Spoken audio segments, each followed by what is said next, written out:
Hello friends, welcome to the success Kendra. Friends देखिए, आज इस वीडियो में हम लोग बिहार पुलिस कांस्टेबल की जो भर्ती वर्ष 2023 में 21,391 पदों पर आई हुई है, उसके लिए बिहार स्पेशल के टॉप इम्पॉर्टेंट क्वेश्चंस को हम लोग कवर करेंगे, जो बिहार पुलिस के एग्जाम में हमेशा पूछे जाते हैं।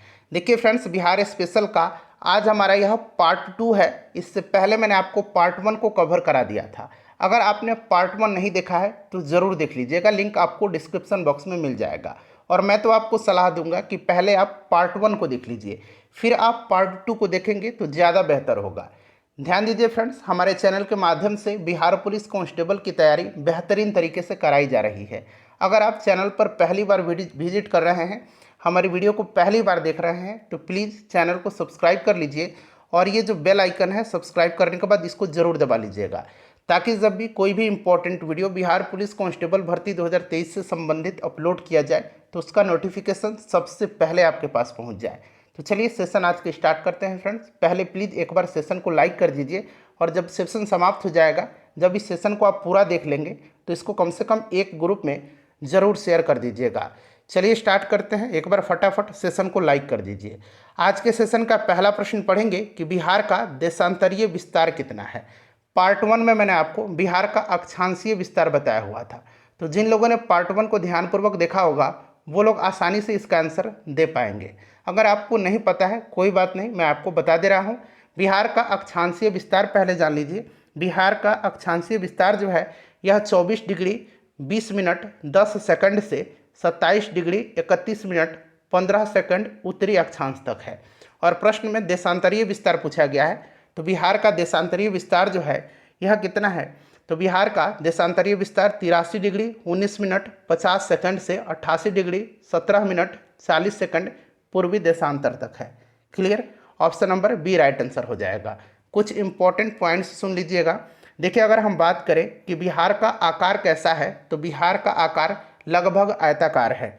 बिहार जो है उत्तर में नेपाल, दक्षिण में झारखंड, पूर्व में पश्चिम बंगाल और पश्चिम में उत्तर प्रदेश के साथ सीमा साझा करता है। अगर हम बात करें बिहार का कुल भौगोलिक क्षेत्रफल कितना है, तो बिहार का कुल भौगोलिक क्षेत्रफल 94,163 वर्ग किलोमीटर है। इसको आप अपने जबान पर याद रखेंगे। बिहार का अगर बात करें जाए जनसंख्या कितना है, 2011 की जनगणना के अनुसार तो जनसंख्या 10,40,99,452 है। ये भी आपको जबान पर याद होना चाहिए। अगर बात करें कि बिहार की लंबाई उत्तर से दक्षिण कितना है, तो उत्तर से दक्षिण बिहार की लंबाई 345 किलोमीटर है। बिहार की चौड़ाई अगर पूछा जाएगा कि पूर्व से पश्चिम बिहार की चौड़ाई कितनी है, तो 483 किलोमीटर है। क्लियर है? अच्छा, अगर पूछा जाए कि समुद्र तल से औसत ऊंचाई कितनी है बिहार की, तो फीट में याद रखेंगे 173 फीट, और जब मीटर में पूछा जाएगा तो 53 मीटर, इसको याद रखिएगा। क्लियर है? समुद्र तट से दूरी कितनी है बिहार की, तो लगभग 200 किलोमीटर है। इन सभी पॉइंट्स को फ्रेंड आप याद रखेंगे। चलिए अगला प्रश्न कर लेंगे कि बिहार सरकार का सचिवालय कब कार्य करना शुरू कर दिया। अब यहाँ पर ध्यान दीजिएगा, बंगाल, बिहार, उड़ीसा संयुक्त प्रांत से बंगाल को अलग कर देने के पश्चात बिहार सरकार का सचिवालय ने 1 अप्रैल 1912 से कार्य करना शुरू किया। तो 1 अप्रैल 1912 इसका राइट आंसर हो जाएगा। अगर प्रश्न आपसे पूछा जाए कि बिहार में सचिवालय की स्थापना कब की गई थी, तो 1912 में बिहार में सचिवालय की स्थापना की गई थी। और वर्तमान समय में बिहार राज्य का सचिवालय पटना में स्थित है। क्लियर? चलिए नेक्स्ट क्वेश्चन कर लेंगे फ्रेंड्स। एक बार वीडियो को लाइक कर दीजिए। मैं लगातार आपके लिए मेहनत कर रहा हूँ। मेरा प्रयास है कि आप बेहतर तरीके से तैयारी करें और एग्ज़ाम में क्वालिफाई हों। चलिए, समुद्र तल से बिहार की ऊंचाई कितनी है। अभी मैंने आपको बताया है कि अगर फीट में पूछा जाएगा तो कितना फीट होगा, फीट में 173 फीट हो जाएगा। ऑप्शन में आप देखेंगे सारा ऑप्शन मीटर में दिया गया है। अब मीटर में भी मैंने आपको बताया था कि समुद्र तल से बिहार की ऊंचाई जो है ये मीटर में 53 मीटर है। तो 53 मीटर कहाँ पर दिया गया? ऑप्शन सी में दिया गया है। समुद्र तट से दूरी कितनी है, तो समुद्र तट से बिहार की दूरी लगभग 200 किलोमीटर है। इससे भी आप ध्यान रखेंगे। क्लियर? चलिए अगला प्रश्न है। और जितने भी वीडियोस हम लोगों ने बिहार पुलिस कांस्टेबल के लिए इस बार के एग्ज़ाम के लिए कवर किया हुआ है, सबका मैंने प्लेलिस्ट बना दिया है और लिंक डिस्क्रिप्शन बॉक्स में दे दिया है। देख लीजिएगा सभी वीडियोज़ को। सारे के सारे वीडियोज़ इंपॉर्टेंट हैं। देखिए, निम्नलिखित में से कौन सा पक्षी विहार बिहार के जमुई जिले में स्थित है। कौन सा इसमें से पक्षी विहार जो है बिहार के जमुई जिले में स्थित है? तो बिहार के जमुई में जो है नागीनकटी पक्षी विहार है। नागीनकटी। अच्छा, सुहियान पक्षी विहार कहाँ पर है? तो सुहियान पक्षी विहार भोजपुर में है। कुशेश्वर पक्षी विहार जो है ये कहाँ पर है? तो कुशेश्वर पक्षी विहार दरभंगा में है। गोगाबिल पक्षी विहार कहाँ पर है? तो कटिहार में है। कांवर झील पक्षी विहार कहाँ पर है? बेगूसराय में है। और सरयामन पक्षी विहार जो है ये पश्चिम चंपारण में है। क्लियर? तो इन सारे पॉइंट्स को ध्यान रखिएगा। चलिए अगला प्रश्न कर लेंगे कि निम्नलिखित में से किसके साथ बिहार के सबसे अधिक जिले सीमा साझा करते हैं? तो आपको पता है फ्रेंड्स, मैंने आपको बताया भी था कि बिहार के 7 जिले नेपाल के साथ सीमा साझा करते हैं, उत्तर प्रदेश के साथ 8 जिले करते हैं, झारखंड के भी साथ 8 जिले करते हैं और पश्चिम बंगाल के साथ 3 जिले सीमा साझा करते हैं। तो प्रश्न में पूछा गया है कि निम्नलिखित में से किसके साथ बिहार के सबसे अधिक जिले सीमा साझा करते हैं? तो उत्तर प्रदेश के साथ और झारखंड के साथ 8 जिले सीमा साझा करते हैं। तो बी और सी इसका राइट आंसर हो जाएगा। नेक्स्ट क्वेश्चन कर लेंगे हमारा कि बिहार का राजकीय चिन्ह क्या है? बिहार का राजकीय चिन्ह जो है ये क्या है? बताइए। आंसर अगर आप जानते हैं तो आंसर कमेंट में देकर के बताते चलिए। राजकीय चिन्ह जो है ये बोधि वृक्ष है। बोधि वृक्ष है। क्लियर? राजकीय भाषा अगर पूछेगा तो हिंदी है। दूसरा राजकीय भाषा पूछेगा तो उर्दू है।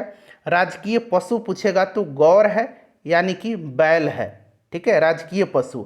राजकीय पक्षी पूछेगा तो गौरैया है। राजकीय वृक्ष पूछेगा तो पीपल है। राजकीय पुष्प पूछेगा तो गेंदा फूल है। सारे पॉइंट्स को ध्यान रखना आपको। चलिए नेक्स्ट क्वेश्चन कर लेंगे कि 2011 के जनगणना के अनुसार बिहार का साक्षरता दर कितना है? 2011 के जनगणना के अनुसार बिहार का साक्षरता दर।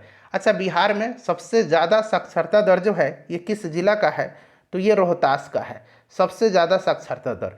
और सबसे ज़्यादा पुरुष साक्षरता दर और सबसे ज़्यादा महिला साक्षरता दर भी रोहतास में ही है। सबसे कम अगर पूछा जाएगा कि साक्षरता दर कहाँ पर है तो सबसे कम पूर्णिया में है। सबसे कम पुरुष साक्षरता दर भी पूर्णिया में ही है।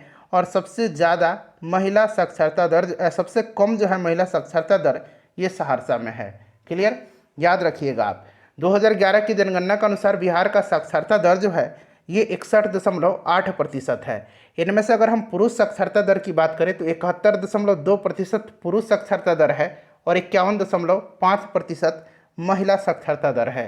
क्लियर है? सबसे ज़्यादा साक्षरता दर रोहतास में, पुरुष साक्षरता दर भी सबसे ज़्यादा रोहतास में ही है और महिला साक्षरता दर भी सबसे ज़्यादा रोहतास में ही है। सबसे कम साक्षरता दर कहाँ पर है? तो पूर्णिया में है। सबसे कम पुरुष साक्षरता दर भी पूर्णिया में है। सबसे कम महिला साक्षरता दर सहरसा में है। चलिए, प्रश्न बनता है ये सब, इसीलिए मैं इतने रिपीटेडली आपको बता रहा हूँ। देखिए, रामशिला हिल्स बिहार में कहाँ अवस्थित है? रामशिला हिल्स जो है ये कहाँ पर है? तो इससे पहले मैंने आपको बताया था कि ब्रह्मयोनी हिल कहाँ पर है। ब्रह्मयोनी हिल्स जो है ये गया में है। और प्रेतशिला हिल्स कहाँ पर है? प्रेतशिला हिल्स, तो प्रेतशिला हिल्स भी कहाँ पर है? तो गया में भी है। रामशिला हिल्स भी गया में ही है, याद रखिएगा। ठीक है। अच्छा, डुंगेश्वरी एक हिल है। डुंगेश्वरी हिल भी गया में ही है। और एक मुंडेश्वरी है, एक है मुंडेश्वरी, ये कैमूर में है। मुंडेश्वरी कहाँ पर है? तो मुंडेश्वरी कैमूर में है। ठीक है। चलिए, गया इसका राइट आंसर हो जाएगा। नेक्स्ट क्वेश्चन हमारा कि बिहार में लोकसभा की कितनी सीटें आरक्षित हैं? अच्छा, बिहार में लोकसभा की टोटल सीट कितने हैं? तो 40 सीट हैं। इन 40 सीट में से 6 सीट जो है यह अनुसूचित जाति के लिए रिजर्व है, आरक्षित है। क्लियर? बिहार विधानसभा में 243 सीट है। 243 में से 38 सीट जो है अनुसूचित जाति के लिए और 2 सीट जो है अनुसूचित जनजाति के लिए रिजर्व है। तो 40 सीट जो है बिहार में विधानसभा की आरक्षित है और लोकसभा की 6 सीट जो है आरक्षित है। क्लियर? चलिए नेक्स्ट क्वेश्चन कर लेंगे कि स्वतंत्रता के पश्चात बिहार के प्रथम राज्यपाल कौन बने? अब यहाँ पर ध्यान से आप सुनेंगे। देखिए फ्रेंड्स, अगर हम बात करें तो जब बिहार जो है, बिहार बंगाल से अलग हुआ था और बिहार में उड़ीसा सम्मिलित था, यानी कि बिहार उड़ीसा उस समय सम्मिलित थे। उस समय क्या किया गया था कि उस समय लेफ्टिनेंट गवर्नर का पद सृजित किया गया था और पहले लेफ्टिनेंट गवर्नर बने थे बिहार और उड़ीसा जब सम्मिलित था एक में, सर चार्ल्स स्टुअर्ट। ठीक है, चार्ल्स स्टुअर्ट बने थे। बाद में क्या हुआ, 1920 में जो है ये लेफ्टिनेंट गवर्नर का पद समाप्त कर दिया गया और राज्यपाल का पद सृजित किया गया 1920 में। और फिर लॉर्ड सत्येंद्र प्रसन्न सिन्हा जो हैं ये गवर्नर बने। बिहार और उड़ीसा दोनों सम्मिलित था उस समय, ठीक है। उसके बाद 1936 में जब उड़ीसा अलग हो गया तब राज्यपाल बने थे मॉरिस गार्नियर हैलट, ठीक है, मॉरिस गार्नियर हैलट बने थे। और स्वतंत्रता के पश्चात बिहार के राज्यपाल बन गए जयराम दास दौलतराम। क्लियर, इतने सारे पॉइंट्स आपको याद रखने हैं। चलिए नेक्स्ट क्वेश्चन कर लेंगे कि निम्नलिखित में से किस अनुच्छेद के तहत, अब थोड़ा सा एक बार ध्यान दे दीजिए और यहाँ मैं बता देता हूँ। अगर इस तरह से प्रश्न पूछेगा कि स्वतंत्रता के पश्चात बिहार के प्रथम राज्यपाल, तब आप जयराम दास दौलतराम पर लगाएंगे। अगर ये शब्द हटा दे और सिर्फ पूछे कि बिहार के प्रथम राज्यपाल कौन थे, तब सत्येंद्र प्रसन्न सिन्हा लगाइएगा, क्योंकि राज्यपाल का पद 1920 में सृजित किया गया था। भले ही बिहार और उड़ीसा एक ही में थे, लेकिन पहले तो राज्यपाल का जब पद सृजित किया गया तो ये राज्यपाल यहीं बने थे, ठीक है। और स्वतंत्रता के पश्चात जयराम दास दौलतराम बने थे। निम्नलिखित में से किस अनुच्छेद के तहत बिहार वित्तीय स्थिति के पुनर्वलोकन करने के लिए वित्त आयोग का गठन किया जाता है? वित्त आयोग का गठन जो है यह किस अनुच्छेद में है बताएंगे, राज्य वित्त आयोग का। तो यह अनुच्छेद 243 आई में है, अनुच्छेद 243 आई में है। बहुत ही इंपॉर्टेंट क्वेश्चन है ये, ठीक है, इसे आप ध्यान रखिएगा। चलिए उसके बाद नेक्स्ट क्वेश्चन है कि बिहार विधानसभा के प्रथम अध्यक्ष कौन थे? बिहार विधानसभा का पूछा गया है। बिहार विधानसभा के प्रथम अध्यक्ष कौन थे? तो इसके प्रथम अध्यक्ष जो थे ये थे राम दयालु सिंह। कौन थे? राम दयालु सिंह थे। क्लियर है। अगर आपसे पूछा जाए कि स्वतंत्रता के पश्चात बिंदेश्वरी प्रसाद वर्मा थे, लेकिन केवल बिहार विधानसभा के प्रथम अध्यक्ष जब पूछा जाएगा तो राम दयालु सिंह राइट आंसर हो जाएगा। नेक्स्ट क्वेश्चन है हमारा कि तेलहर कुंड जलप्रपात, बहुत ही इंपॉर्टेंट क्वेश्चन है। तेलहर कुंड जलप्रपात जो है यह कहाँ पर स्थित है? तेलहर कुंड जलप्रपात जो है ये कहाँ पर स्थित है? चलिए बताइए, तेलहर कुंड जलप्रपात। तो फ्रेंड्स यह कैमूर में है तेलहर कुंड जलप्रपात, ठीक है। चलिए नेक्स्ट क्वेश्चन करेंगे कि कब झारखंड बिहार से पृथक हुआ था? डेट सहित आपको याद रखना है। बहुत लोगों को सन 2000 तो पता है, लेकिन डेट कन्फ्यूजन में पड़ जाता है कि आखिर अलग किस दिन हुआ था। तो ये हुआ था 15 नवंबर सन 2000 को। झारखंड बिहार से पृथक यानी कि अलग हुआ था 15 नवंबर सन 2000 को, ठीक है।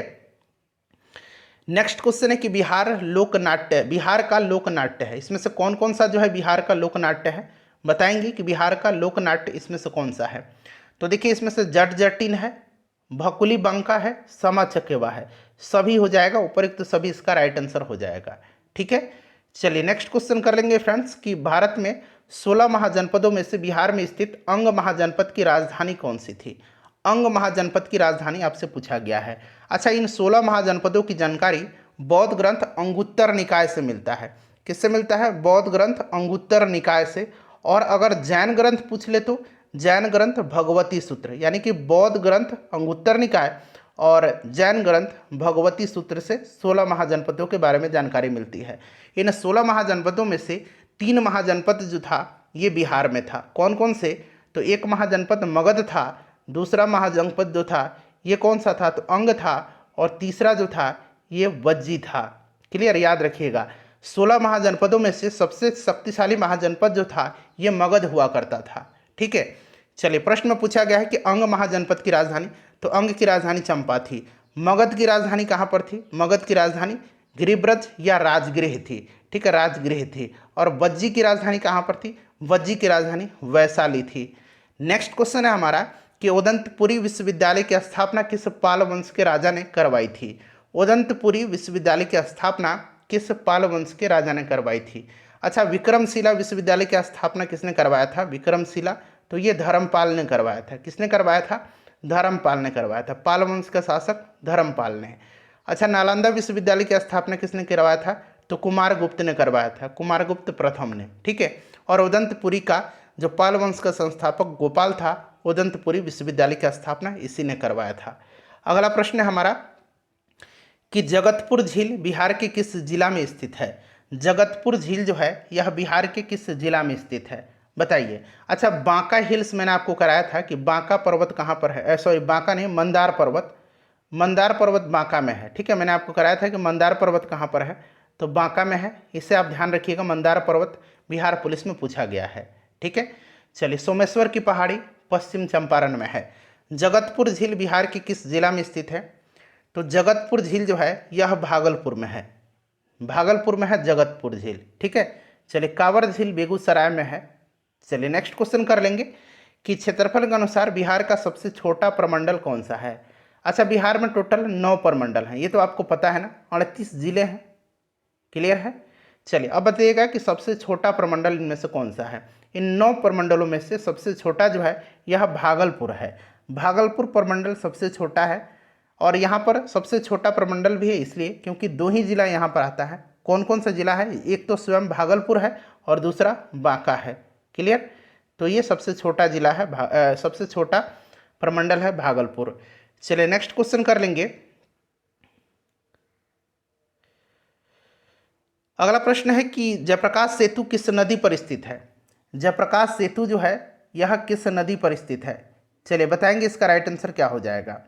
जयप्रकाश सेतु जो है यह किस नदी पर है? तो जयप्रकाश सेतु गंगा नदी पर है। गंगा नदी पर है, यह दीघा घाट और पहलेजा घाट को जोड़ता है, क्लियर। चलिए अगला प्रश्न करेंगे कि 2011 की जनगणना के अनुसार बिहार का लिंगानुपात कितना है? 2011 की जनगणना के अनुसार बिहार का लिंगानुपात पूछा गया है। इससे पहले मैंने आपको शिशु लिंगानुपात कराया था। शिशु लिंगानुपात जो है ये 935 है, और उसी दरमियान मैंने बिहार का लिंगानुपात भी आपको बताया था। अगर याद नहीं है तो कोई बात नहीं, 918 अब से याद रखिएगा, ठीक है। चलिए, सबसे ज़्यादा लिंगानुपात वाला जिला गोपालगंज है, वहाँ का लिंगानुपात 1021 है, जो कि बिहार के लिंगानुपात से ज़्यादा है, क्लियर। और सबसे कम लिंगानुपात मुंगेर का है, मात्र 876 है वहाँ पर। नेक्स्ट क्वेश्चन है हमारा कि कोपेन की जलवायु वर्गीकरण के अनुसार उत्तरी बिहार को किस जलवायु क्षेत्र में विभक्त किया गया है? कोपेन की जलवायु वर्गीकरण के अनुसार उत्तरी बिहार को किस जलवायु क्षेत्र में बांटा गया है? तो देखिए, कोपेन की जो जलवायु वर्गीकरण है इसके अनुसार उत्तर बिहार की जलवायु क्षेत्र को जो है ये किस में बांटा गया है? तो फ्रेंड्स ध्यान रखेंगे, इसको बांटा गया है CWG में, क्लियर है। अच्छा, दक्षिण बिहार अगर पूछेगा कि कोपेन की जलवायु वर्गीकरण के अनुसार दक्षिण बिहार को किस जलवायु क्षेत्र में बांटा गया है? तो दक्षिण बिहार को बांटा गया है AW जलवायु क्षेत्र में। नेक्स्ट क्वेश्चन है हमारा कि प्रथम जैन संगति का आयोजन कहाँ किया गया था? पहला जो जैन संगति हुआ था ये कहाँ हुआ था? तो पहला जैन संगति पाटलिपुत्र में हुआ था। उस समय शासक चंद्रगुप्त मौर्य था, और यह जो पाटलिपुत्र में हुआ था स्थूलभद्र की अध्यक्षता में हुआ था। दूसरा जैन संगति का आयोजन जो है वल्लभी गुजरात में हुआ था। जैन संगति है, ठीक है। चलिए, बौद्ध संगति नहीं है। पहला बौद्ध संगति तो आपको पता है कि राजगृह में हुआ था अजात शत्रु के समय में। नेक्स्ट क्वेश्चन है कि बिहार के कुल भौगोलिक क्षेत्रफल का कितना प्रतिशत वन आवरण है? तो ये फ्रेंड्स जो नया फॉरेस्ट रिपोर्ट है 2021 के अनुसार, उसका अनुसार 7.84% है, ध्यान रखिएगा। नेक्स्ट क्वेश्चन हमारे कि बरौनी तेल शोधक कारखाना किस देश के सहयोग से स्थापित किया गया? बरौनी तेल शोधक कारखाना जो है ये किस जिला में है? पहले आप लोग मुझे कमेंट करके इसको बताइए कि बरौनी तेल शोधक कारखाना बिहार के किस जिला में है। चलिए कमेंट करके बता दीजिएगा इसका आंसर, क्लियर। चलिए, और ये किस देश के सहयोग से? तो रूस के सहयोग से इसे स्थापित किया गया। अगर पूछा जाए कि कौन से पंचवर्षीय योजना में इसको स्थापित किया गया था, तो यह तीसरा पंचवर्षीय योजना था, यह भी ध्यान रखिएगा।